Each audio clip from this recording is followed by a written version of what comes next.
بسم اللہ الرحمن الرحیم۔ آج ہمارے نجف کی اطراف کی زیارات ہیں۔ اب ہم سب سے پہلی زیارت پہ آئے ہیں مسجد حنانہ۔ حنانہ حنین سے نکلا ہے، اور حنین کا مطلب ہوتا ہے وہ مقام جہاں سے رونے کی آواز بلند ہو۔ اس پورے کائنات کے اندر دو مقام ہیں جن کو حنانہ کہا جاتا ہے۔ ایک مقام جو ابھی ہم زیارت کریں گے، ایک مقام ہے مسجد نبوی کے اندر۔ میں دونوں کی تفصیل بیان کروں پہلے کہ مسجد نبوی کو حنانہ کیوں کہتے ہیں اور اس مقام کو حنانہ کیوں کہتے ہیں۔ مسجد نبوی کے اندر جو مقام ہے جس کو حنانہ کہا جاتا ہے، وہ اس لیے کہا جاتا ہے کہ رسول خدا جب مکہ سے مدینہ ہجرت کر کے مدینہ آئے تھے، رسول خدا ایک کھجور کے درخت کے ساتھ بیٹھ کے اصحاب کے درمیان خطبہ دیتے تھے۔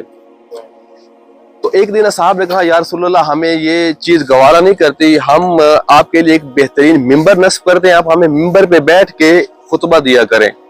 کہتے کہ جس دن رسول اللہ نے پہلا دن اس درخت کو چھوڑ کے ممبر پہ جا کے بیٹھے، کہتے کہ اس درخت سے رونے کی آواز بلند ہوئی۔ اور پھر رسول خدا ممبر کو چھوڑ کے دوبارہ اس درخت کے پاس آئے، اس کے اوپر ایسے اپنا ہاتھ رکھا، پھر اس درخت سے رونے کی آواز ختم ہو گئی، اور پھر اس کے بعد رسول اللہ ممبر پہ بیٹھ کے خطبہ دیا کرتے تھے۔ اس کو حنانہ کہتے ہیں۔ اور اس کو حنانہ کیوں کہتے ہیں؟ امیر المومنین کی شہادت کے بعد، انشاءاللہ ابھی ہم مسجد کوفہ جائیں گے، مولا کی شہادت کے بعد جب مولا کے تابوت کو کوفہ سے نجف لے کر جا رہے تھے، اس مکان سے گزرے ہیں، اس جگہ سے گزرے ہیں۔ تو یہ پہلے مکان موجود تھا، پہلے بھی مسجد تھی۔ کہتے اس مسجد کی جو دیواریں تھی وہ مولا کے تابوت کے اوپر جھک گئی ہیں، انہوں نے مولا کے تابوت کے اوپر سایہ کیا ہے۔ اور پھر ان کی دیواروں کی، مسجد کی جو دیواریں تھی، اس دیواروں سے رونے اور آہ و بکا کی آواز بلند ہوئی ہے۔ اس دور سے لے کے آج تک پھر اس پورے محلے کو حنانہ کہا جاتا ہے، اور اس مسجد کو مسجد حنانہ اس لیے کہا جاتا ہے۔ ایک ہسٹری دوسری، واقع کربلا کے بعد 10 محرم کے بعد جب روزے 11 محرم الحرام آیا ہے، تو جب یہ قافلہ اسیران کو لے کے کوفہ کی جانب آئے، کربلا سے کوفہ کی جانب اب یہ لوگ آئے ہیں، اسیران کو ایک رات اس مقام پہ ٹھہرایا گیا ہے۔ اس مقام کو ابھی راس الحسین بھی کہا جاتا ہے، موضع راس الحسین، یعنی وہ مقام جہاں پہ مولا امام حسین علیہ السلام کا سر رکھا گیا تھا۔ کہتے ہیں کہ کیونکہ مولا امام حسین علیہ السلام کے سر کو پیچھے کی جانب سے کاٹا گیا تھا، تو مولا امام حسین علیہ السلام کے سر کی کچھ رگیں جو اندر مقام بنا ہوا ہے، جس پتھر پہ مولا کا سر رکھا گیا تھا، مولا کی کچھ رگیں اس پتھر کے اوپر باقی رہ گئی تھی۔ آج بھی روز عاشور بہت سارے زوار اس مقام پہ آتے ہیں، کہتے ہیں کہ وہ پتھر کے اوپر سے کپڑا ہٹا دیا جاتا ہے، اور مولا کی وہ جو رگ، جو خون لگا ہوا ہے، وہ آج بھی روز عاشور تازہ ہو جاتا ہے۔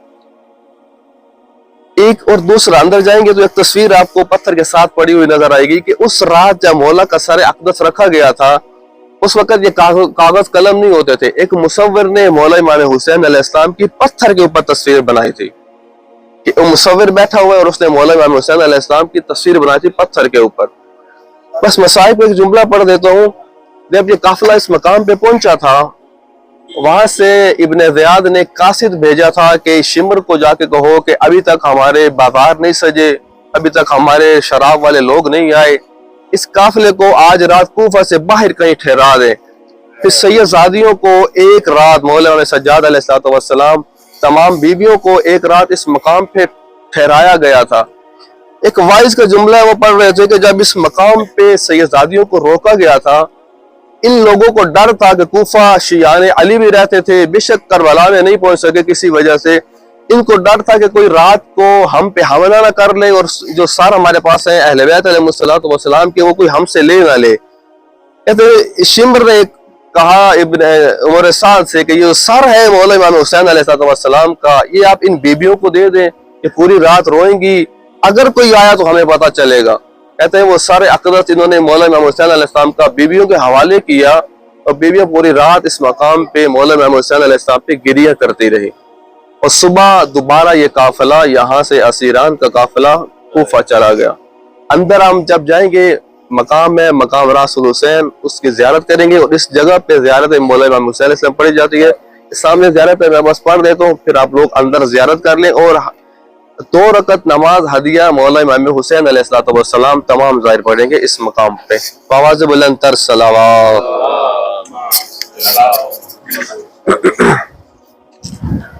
بسم الله الرحمن الرحيم. السلام عليك يا ابن رسول الله، السلام عليك يا ابن أمير المؤمنين، السلام عليك يا ابن صديقة الطاهرة سيدة نساء العالمين، السلام عليك يا مولاي يا أبا عبد الله ورحمة الله وبركاته. أشهد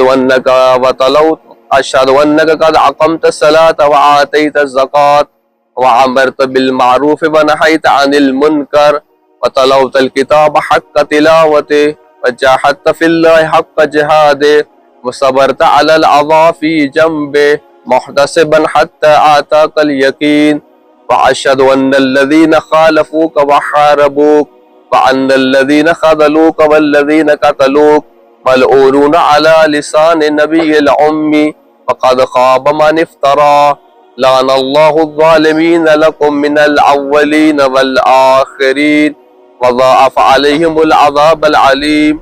آتيتك يا مولاي يا ابن رسول الله ظاهرا عارفا بحقك معاليا لأوليائك معاديا لأعدائك مستبشرا بالهدى الذي أنت عليه عارفا بضلالة من خالفك فاشفع لي عند ربك.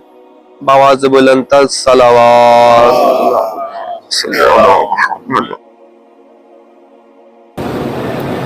سارے اس واقعہ میں سب سے زیادہ مردوں میں مولا عباس علیہ السلام کو مارا گیا اور عورتوں میں بھی زینب عالیہ سلام اللہ علیہ کو مارا. اس کی وجہ کیا تھی کہ ایک کا لہجہ علی سے ملتا تھا اور ایک کی شکل علی سے ملتی تھی. غربت کی بات یہ ہے کہ علی کے بیٹوں کو صرف ایک دن مارا گیا. انتقام کی حد ہے علی کی بیٹیوں کو 2 سال تک مسلمان مارتے رہے. لے گئے چھین کے ان کی بھی ستم گر چادر لے گئے چھین کے ان کی بھی ستم گر چادر جن پہ آیات اترتی تھی پہن کے چادر. یہ خیام جلا دیے گئے.